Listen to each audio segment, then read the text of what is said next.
Vertrag, den ich Ihnen jetzt versuche vorzuführen, den hat der Kollege in der Bundestagsfraktion in Berlin vorgeführt, weil wir als Unterausschuss von der Fraktion den Auftrag bekommen hatten, den Stand der Kernenergie irgendwie darzustellen, um zu zeigen, was überhaupt ist. Und wie gesagt, hier die Übersicht, die Potenziale der Kernenergie. Ich möchte mich auch beim Herrn Ruprecht bedanken, weil er hat sehr viele Sachen schon hier vorweggenommen. Da brauche ich jetzt nicht mehr extra auf eingehen. Er hat das sehr schön gemacht. Wie gesagt, wir haben da Differenzen, aber wie gesagt, ich versuche Ihnen das zu zeigen.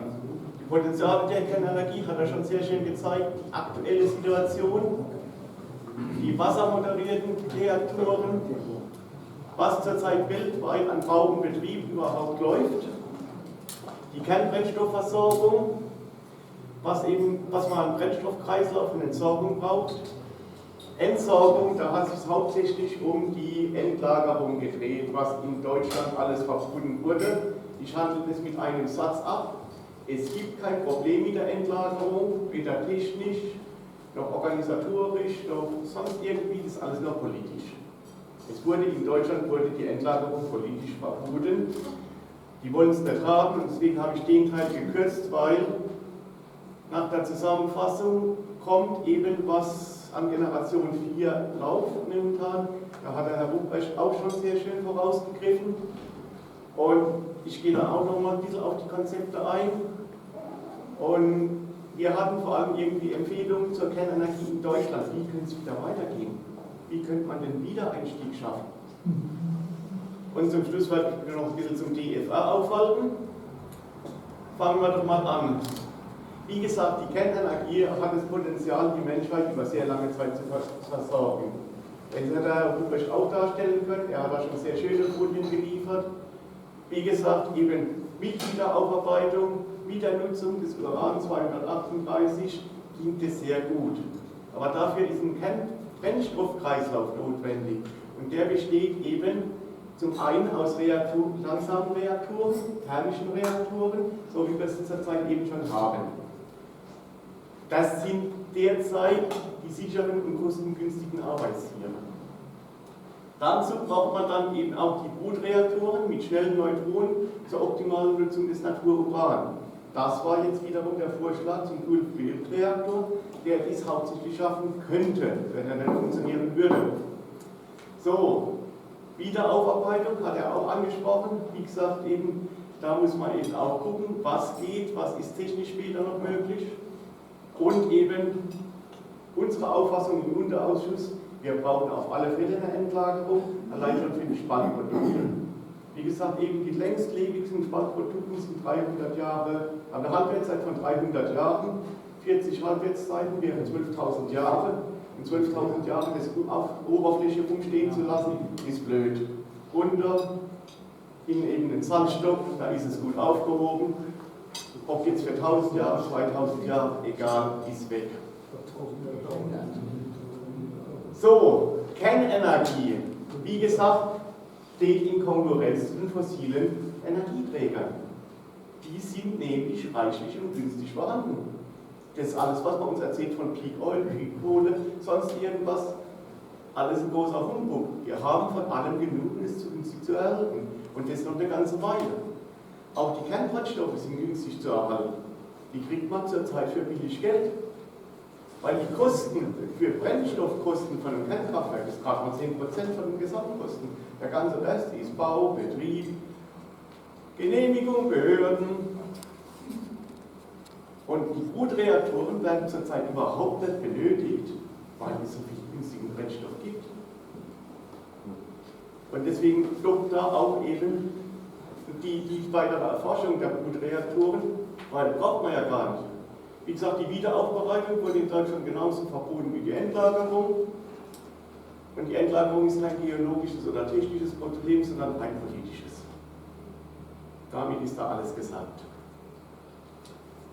Unsere wassermoderierten Reaktoren sind derzeit die wirtschaftlichen Kernkraftwerke. Wie gesagt, eben hat der Herr wurde eben auch schon ausgeführt, die haben ein inhärent sicheres Betriebsverhalten. Werden die zu warm, die bilden sich Dampfblasen, damit geht die Reaktivität runter, die regeln sich von alleine. Das führt allerdings zu Brennstoffschäden und die will man vermeiden und deswegen regelt man die eben per Hand mit Steuerstäben nach. Weil sonst kriegt man Filmsieden und dann reißen die Rohre und das führt zu Verschmutzung. Da kommen wir später nochmal drauf. Die Auslegungstemperaturen sind kleiner wie 400 Grad. Bis 400 Grad ist Stahl langzeitbeständig. Sie können diese Kraftwerke im Prinzip über 1000 Jahre fahren. Was bei uns, sagen Sie 40 Jahre, wir haben nach 40 Jahren gerade mal 0,1% des Auslastungsgrades oder des Ermüdungsgrades erreicht. Nach unseren Schätzungen, was bei der Firma vorliegt, können die Dinger mindestens 400 Jahre laufen. Und wie gesagt, da nochmal grün oder nachrechnen, wird er noch länger gehen. So, und selbst bei den 400 Grad haben wir an der einen oder anderen Stelle schon technische Probleme, dass man Armaturen tauschen muss, dass irgendwelche Wärmetauscher kaputt gehen. Mit höheren Temperaturen von 500 oder 600, 750 Grad, was derzeit technisch möglich ist, und ich kann nicht wissen, wie viele Probleme wir da noch beiträgen. Und vor allem bedeuten diese wassermoderierten Reaktoren durch ihre Brennstäbe. In diesen Brennstäben sind eben die Spaltstoffe und die Spaltprodukte eingeschlossen. Sie können an diesem Kraftwerk an jeder Stelle alles reparieren. Außer an den Brennstäben. Haben Sie keine Brennstäbe, sondern ein flüssiges Material, fließt Ihnen das flüssige Material überall hin, vor allem in diese prozesschemische Einheit. Dann sind die ganzen Oberflächen mit Spaltprodukten und Plutonium verunreinigt. Wie gesagt, das ist dann die Strahlenwelle. So, die Sicherheit wassermoderierender Reaktoren wird ja oft angezweifelt, insbesondere von unseren Grünen. So, aber das Gen4 Konsortium oder das Assessment Group of diesem Gen4 System schreibt zur Sicherheit von wassermoderierten Gen3+ Reaktoren und die Generation 3 Reaktoren, die wir in Deutschland auch haben, sind dann nicht viel schlechter. Die schreiben, durch das Auslegungskriterium des EPR, wonach ein Kernschmelzunfall nur sehr begrenzte Auswirkungen auf die Umgebung der Anlage haben darf, ist der Unterschied zur Generation 4 ebenfalls vernachlässigbar. So kommt die Risk and Assessment Working Group des Generation 4 International Forums zu dem Schluss, dass der Sicherheitsstandard des EPR und des AP1000 exzellent sei und als Referenz für zukünftige Reaktoren genommen werden soll. Also die Sicherheit, was wir jetzt haben, ist die Referenz für zukünftige Reaktoren. Nicht, dass zukünftige Reaktoren so viel sicherer sind, wie immer erzählt wird, dass gesagt wird, mit Generation 4 lösen wir alle Sicherheitsprobleme. Die Sicherheitsprobleme sind gelöst. Und eben mit was Neuem wird man nicht sicherer, sondern nur neuer, vielleicht hier und da besser und wahrscheinlich teurer. Derzeit weltweit in 31 Ländern 449 Kernkraftwerke, 425 Gigawatt und in 18 Ländern werden 54 Kernkraftwerke gebaut. Muss man sich mal geben, bloß Deutschland schafft da. Da sind wir auch Weltmeister. Das sind wir auch Weltmeister.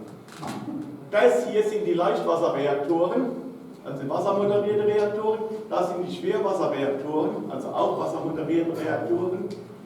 Das sind die RBMKs, die noch laufen, also so ein Tschernobyl-Typ, diese unsicheren Dinge. Gas-CO2-Reaktoren, das ist eine englische Spezialität. Aber wie gesagt, die werden auch systematisch aus dem Betrieb gehen. 3 schnelle natriumgekühlte Reaktoren, einer im Bau und dazu eben der chinesische HTGR. Das ist eben ein Hochtemperaturreaktor, wurde auch schon angesprochen, kommt gleich nochmal. Der ist so ähnlich im Prinzip das gleiche Wirkungsprinzip, was wir in Hamm-Mythrop hatten.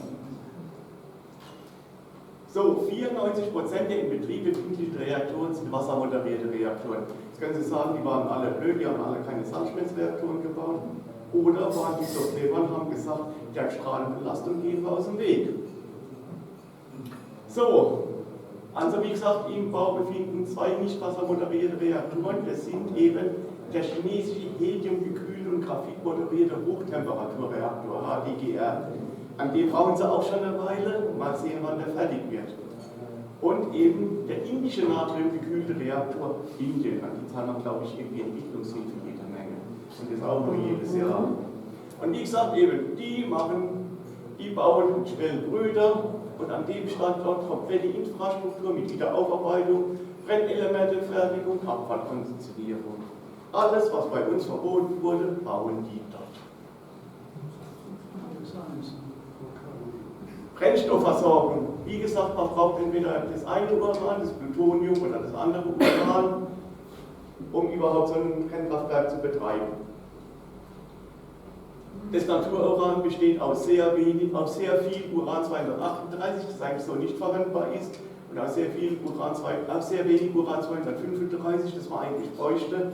Deswegen die Anreicherung, deswegen die Probleme, deswegen auch der Wunsch nach Wiederaufarbeitung irgendwann mal.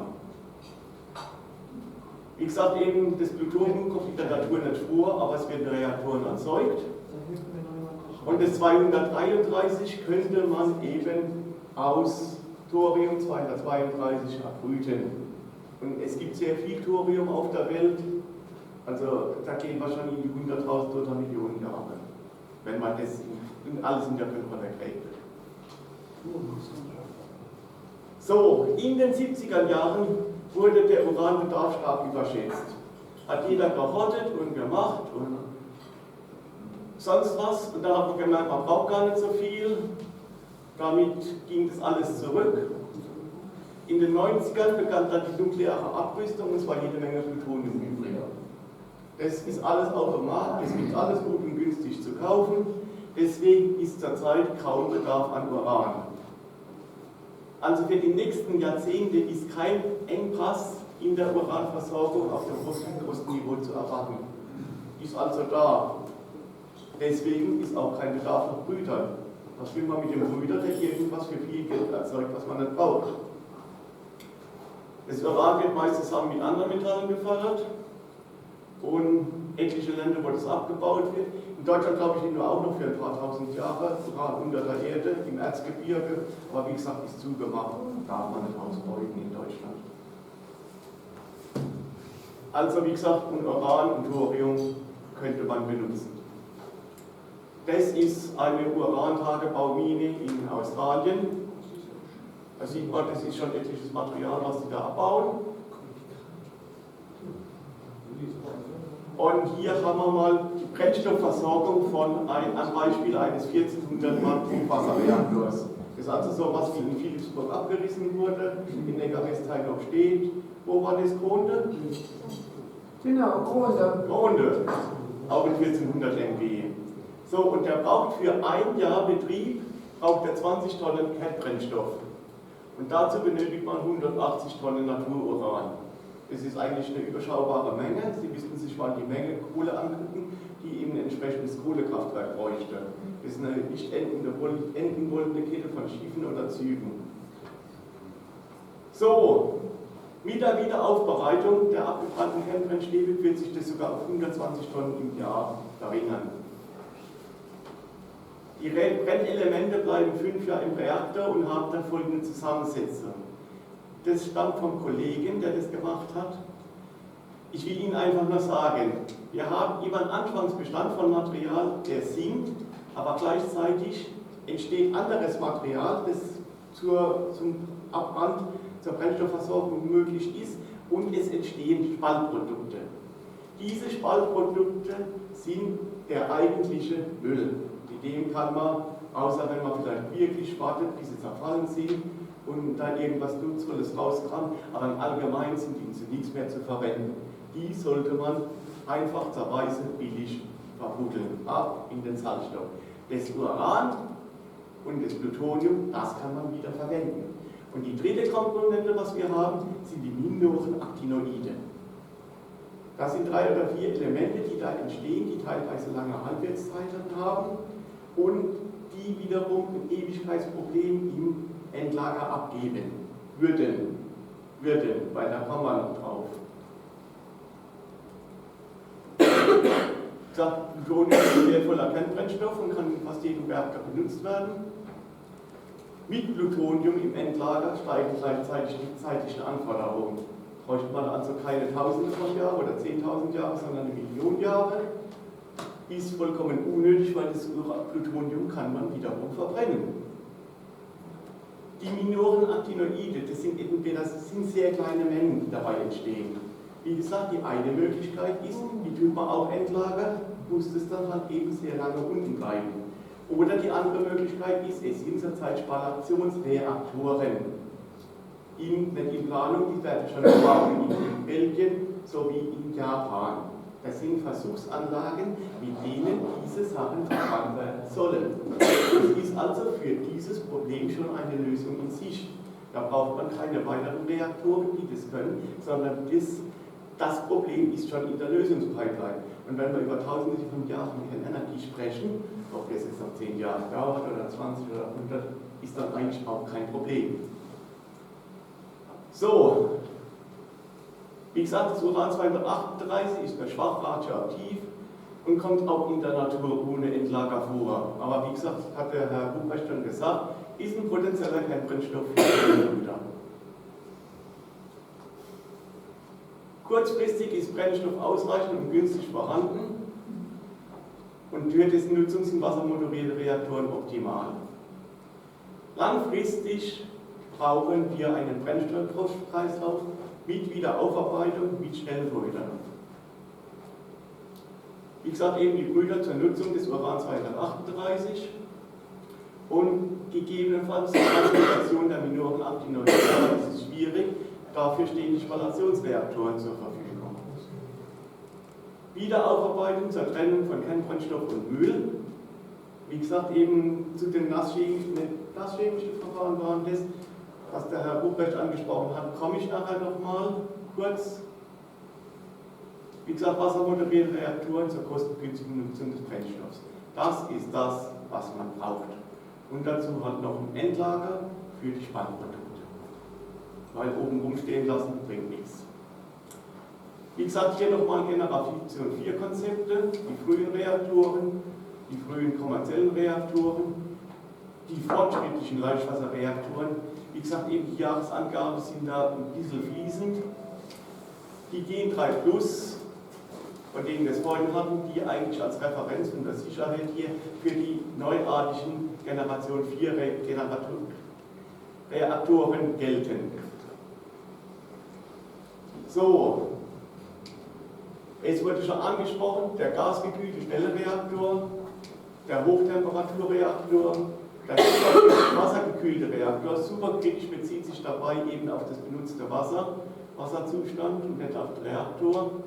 Der natriumgekühlte Schnellreaktor, Blei-gekühlte Schnellreaktor, der schnelle Salzschmelzreaktor und eben der Hochtemperatur-Salzschmelzreaktor. Da gibt es mittlerweile eben aus dem frühen Konzept Salzschmelzreaktor, da hat man mittlerweile zwei Konzepte, da holt man zwei Konzepte, weil eben die nicht zusammengehen.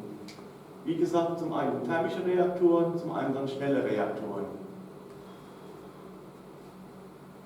Wie gesagt, der Very High Temperature Reaktor hatten wir hier in Hamm-Hildrop, den THTR 300, obwohl es damals noch kein Gen 4 Forum gab. Bei diesem Reaktor musste man sagen, solange da eben in den Reaktor keine Luft und kein Wassereintrag unterstellt wird, ist der inhärent sicher. Bloß eben, wenn da Wasser oder Luft reingekommen wäre, bei Luft hätte das Zeug angefangen zu brennen, bei Wasser wäre eben die Kernreduktion unkontrolliert explodiert quasi. Und deswegen musste man das vermeiden. Ich glaube, deswegen haben sie auch zwei Heliumkreisläufe gehabt. Wie gesagt, und dann wird es wiederum teuer.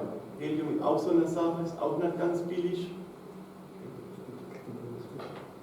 Und der sollte auch durch eine heliumgetriebene Gasturbine angetrieben werden, aber das hat man dann gesehen, das funktioniert nicht. Da hat man einem anderen Kraftwerk eine Versuchsturbine dran gehängt und hat gesehen, wir haben einen zu großen Heliumverlust. Das können wir nicht machen. Das Zeug haut uns ab. Und eben in China ist zurzeit eben dieses Ding im Bau. Dieser kleine Typ mit Thorium und Dingens und Graphit. Und die verwenden eben Reaktoren aus Nigelbasislegierungen, die kann man bis 750 Grad verwenden. Das ist zurzeit das, was aus meiner Sicht technisch machbar ist, und die gehen hier hart an die Grenze. Mal sehen, wann das Ding fertig wird, weil eben allein mit den Schweißereien und sonst was alles extrem schwierig und teuer. Superkritischer wassergekühlter Reaktor. Mit dem, der ist im Prinzip genauso wie das, was wir momentan haben, bloß heißer, höherer Druck, besserer Wirkungsgrad. Und was haben wir davon? Anstatt 20 Tonnen pro Jahr kommen wir mit 16 Tonnen Treibstoff aus. Aber wir haben höhere Temperaturen, die halten nicht so lange. Andere technische Probleme werden da genügend kommen. Haben wir auch eben an den konventionellen Anlagen, die zwischen Strömen und Temperaturen arbeiten. Und eben, wenn dann die Bevölkerung wieder hört, ach, Krise und da kaputt und da kaputt, und deswegen steht da wieder, ob es das wirklich bringt, weiß ich nicht. Wie gesagt, höhere Betriebstemperaturen, höhere Betriebszyklen, da erkauft man Sicherheit, weniger Sicherheit, technische Entwicklungen, und es geht immer mit Geld einher. Das wird teuer. Die Hochtemperatur-Salzspritzreaktoren, wie gesagt, da soll eben der Brennstoff, da ist das Salz eigentlich nur Kühlmittel. Und wie gesagt, das sind die Brennelemente, kleine kugelförmige Brennelemente mit kleinem Brennstoff kein Innen und außen Graphit, und das Salz soll kühlen. Wie gesagt,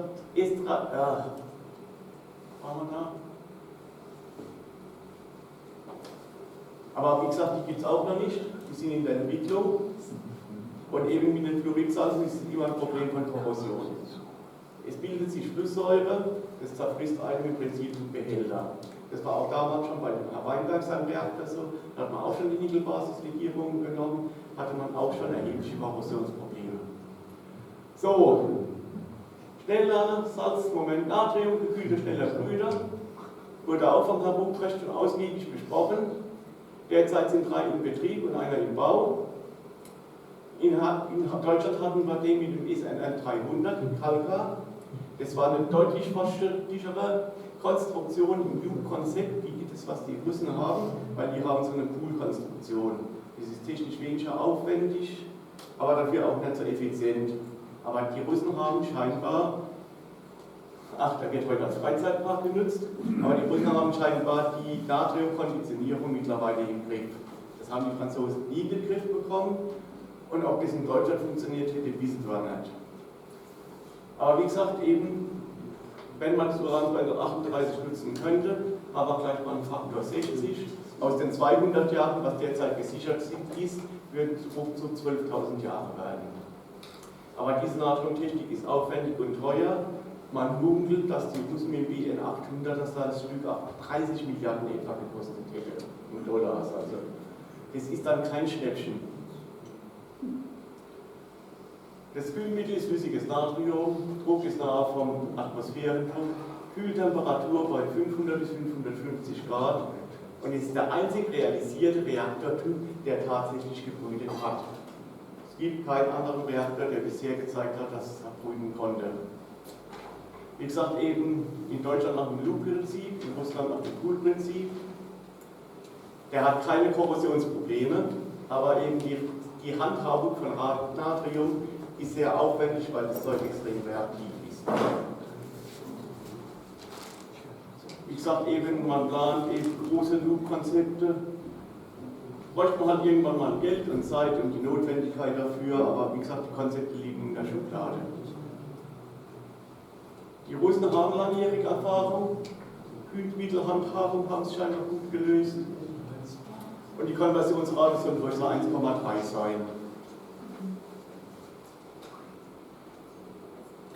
Er soll auch die minoren Actinoide transmutieren können, bloß dann kann er nicht mehr brüten. Das ist immer so ein Entweder-Oder. Und ich glaube, so arg viel kann er auch nicht pro Jahr dann irgendwie verbrennen. Wie gesagt, eben das mit minoren Actinoiden geht in den Brüdern abzubauen, ist allerdings nicht sehr sinnvoll. So Modelle, die als vorne dran im Kraftwerk stehen, die sind meistens unheimlich realitätsgetreu, wie ich eben schon erfahren musste.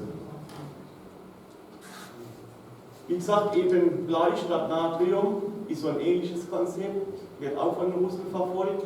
Der Unterschied zu den U-Booten ist kein Bissrot. Also man muss das Blei die ganze Zeit am Laufen halten. Kann man vielleicht eine Beheizung drumherum machen, bloß eben das Bismut durch die Neutronenbeschuss entwickelt das Polonium. Man kann ja von einem reinen russischen Agenten, der damit verstrahlt wurde. Also das Zeug ist nicht nett und eben da in dem Blei dann drin kriegt man es auch nicht mehr so richtig gut raus. Eben unclever, deswegen will man auf das Bismut verzichten. Aber ein erfolgreiches Konzept hat man bisher Konzepte vorgestellt, aber es gibt noch keinen Reaktor. Korrosionsprobleme gibt es mit dem Blei. Ob damit drüben gelungen ist, weiß man bisher auch nicht so wirklich.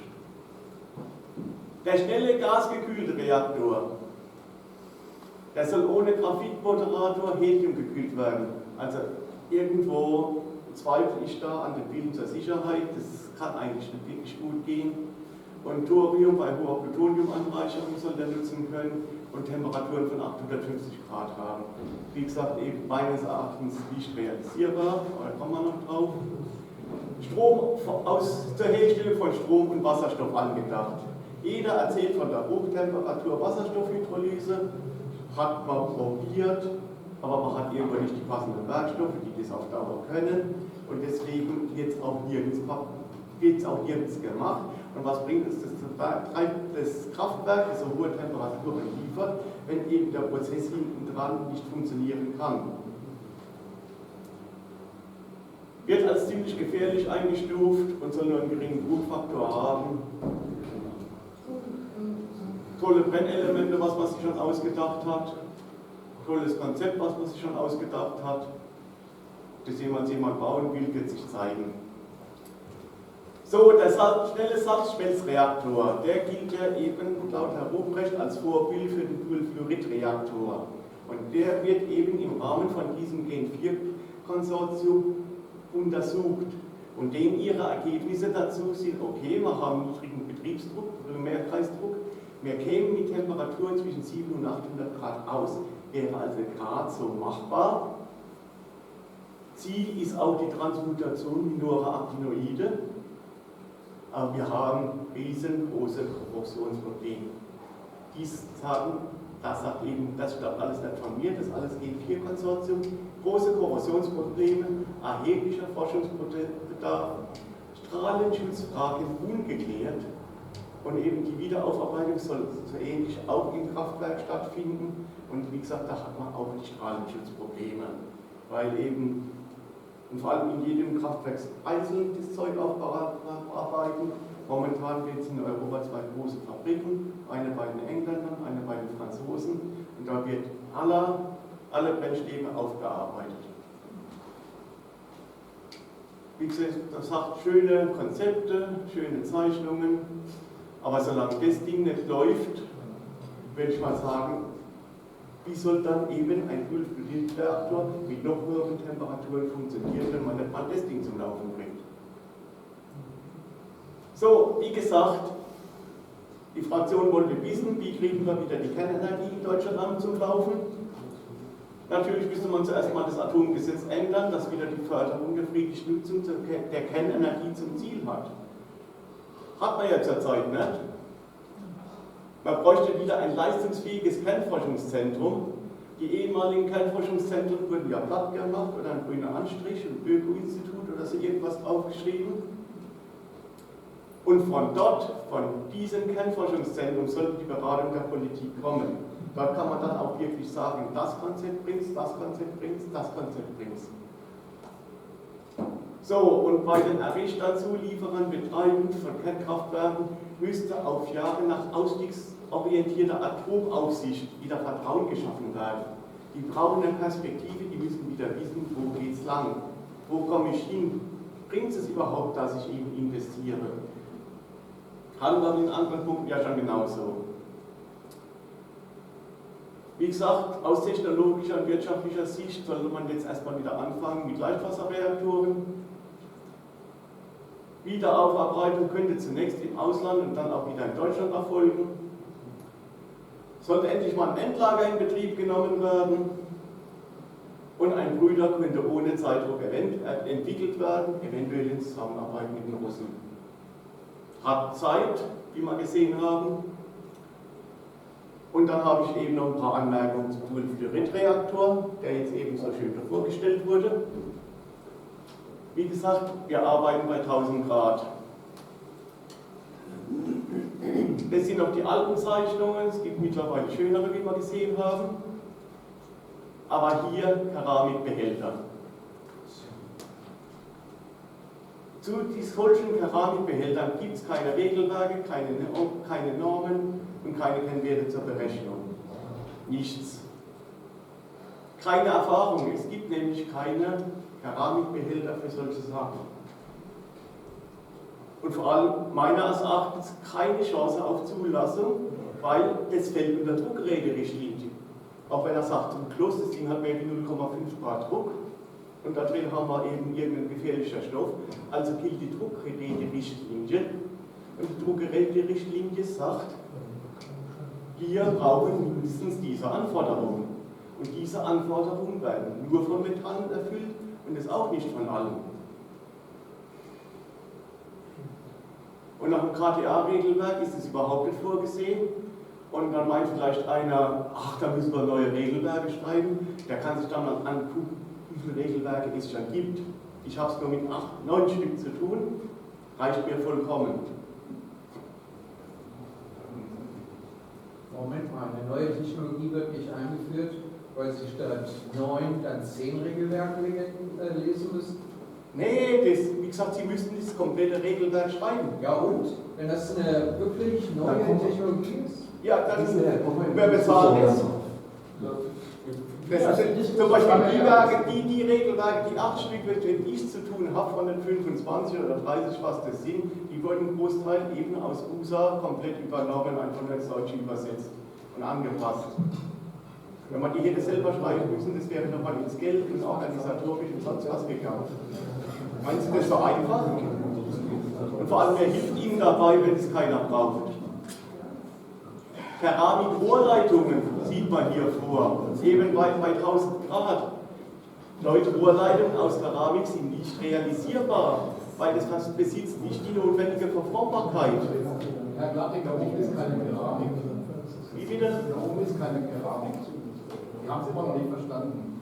Und wollen Sie das aus Dings machen? Ja, wir können mal bei der Diskussion noch sagen. Aber Sie haben nie gesagt, dass da Keramik ist. Und wie wollen Sie dann die 1000 Grad Leitung bis zum Ding? Das ist doch jetzt die Uhr. Wir informieren weiter, damit wir Ihr Verständnis Wie gesagt, eben das Refraktär-Exoskelett. So habe ich es jedenfalls verstanden. Zum Refraktärmetallen gibt es auch keine Regelwerke, keine Normen und keine Kennwerte zur Berechnung. Keine Erfahrung, weil eben aus Refraktärmetallen wurden noch keine Behälter gebaut oder ähnliches. Da ist kein Refraktärmetall an der Stelle. Auch das haben wir noch nicht verstanden. Da ist kein Refraktärmetall an der Stelle. Und was soll das sonst sein? Nein, können wir das bitte dann in die Diskussion anschließen? Das kann man doch jetzt nicht sagen, ich will die Zeichnung sagen. Wie gesagt, eben, wenn da Refraktärmetalle eingesetzt werden sollen, wäre jahrelange Normung notwendig. Da sonst niemand diese Werkstoffe braucht, müsste man das vollkommen alleine machen. Bei den Kraftwerken hatte man eben, jeder braucht Stahl, da hat jeder mitgeholfen bei der Normung, der es gebraucht hat oder verkaufen wollte. Wie gesagt, eben, so wie ich es verstanden habe, soll da eben Keramik sein und da Metall. Und wenn das zusammenspielt, das kann nicht funktionieren, weil die unterschiedliche Wärmeausdehnungskoeffizienten haben. Damit keine Stützwirkung mehr des Exoskeletts.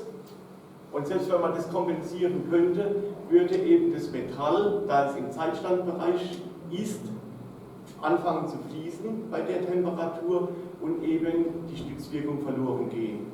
Meines Erachtens nach eine Fehlkonstruktion. Wie gesagt, eben die Kontamination von Behältern und Rohrleitungen, Strahlenhülle, Heliumturbine war auch mal vorgesehen, haben sie scheinbar jetzt nicht mehr. Die Aufbereitung in der Anlage gefährlich und teuer, weil diese PPU, das müsste ja auch alles mit 1000 Grad laufen, das müsste ja dann auch alles aus Keramik sein. Lagerung, Spaltprodukte in der Anlage finde ich nicht zielführend, weil irgendwann soll jemand unter die Erde. Und die inhärente Sicherheit durch Aufschmelzen des Tropfens, ob das wirklich so gegeben ist, wie gesagt, eben es zweifeln Leute dran. Die Regelung nur durch Brennstoffkonditionierung, ob das eine Chance auf Zulassung hat, bezweifeln auch Leute.